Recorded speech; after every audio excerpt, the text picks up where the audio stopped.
Good evening, everyone. Assalamu alaikum. Apologies for coming late. I thought we were working on Egyptian timing, so.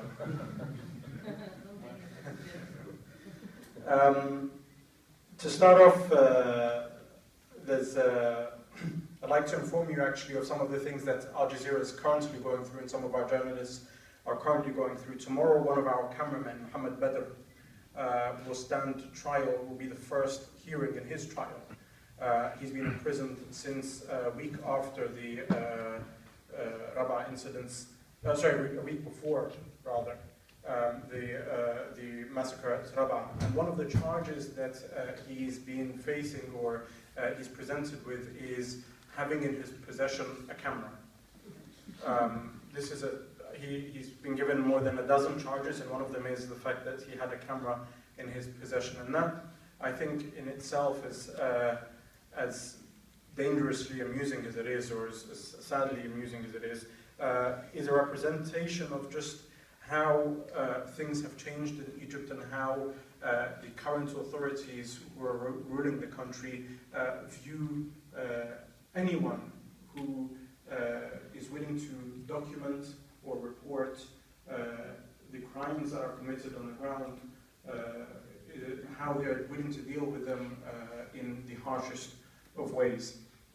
Muhammad is also joined by another Al Jazeera journalist who has been in jail since the day the attack happened, Abdullah Shami. Abdullah was Al Jazeera Arabic's reporter on the ground there, and he was one of those who was willing to cover, as we're taught, is through not only practicing journalism, but particularly, I believe, if you don't mind me saying, at Al Jazeera, to show all sides of everything.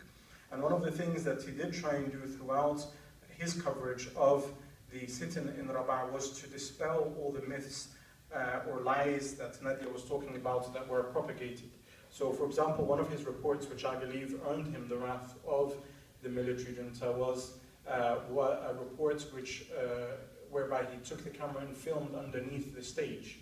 There was a lot of word that had gone around, particularly in the uncensored talk shows, and by uncensored I mean in every way, because they are an open talk shop for people to spout out whatever they want in Egypt without any form of accountability, where they claim that hundreds of dead bodies were being hidden under this stage, and other talk shows would claim that caches of weapons, and at one point even there was the idea that there was nuclear and chemical weapons that were being hidden under this stage. So he took the camera and filmed it there. The day the military ended up storming through the sit-in, bulldozing its way throughout, Abdullah managed to escape. He filmed a bit, managed to escape to the outskirts, and took a picture from outside with the smoke rising and tweeted it.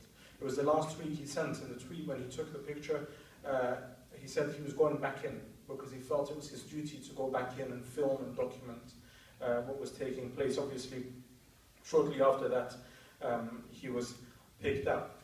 I think when we look at the events that took place, from my covering of the coup, and I went to Egypt to start the coverage of what we expected were going to be nationwide anti-government protests on the 30th of June. But as soon as I arrived in Cairo on the 26th of June, and by the 27th, after I had spoken to several people, it became pretty clear these weren't just going to be protests. There was going to be something more into it, and a lot of the bad omens that were coming out were pointing towards military intervention. But as Egyptians, you generally like to live in denial of everything, and a lot of people thought, well, no, this isn't going to happen in this way, or maybe something else would take place. That wasn't the case.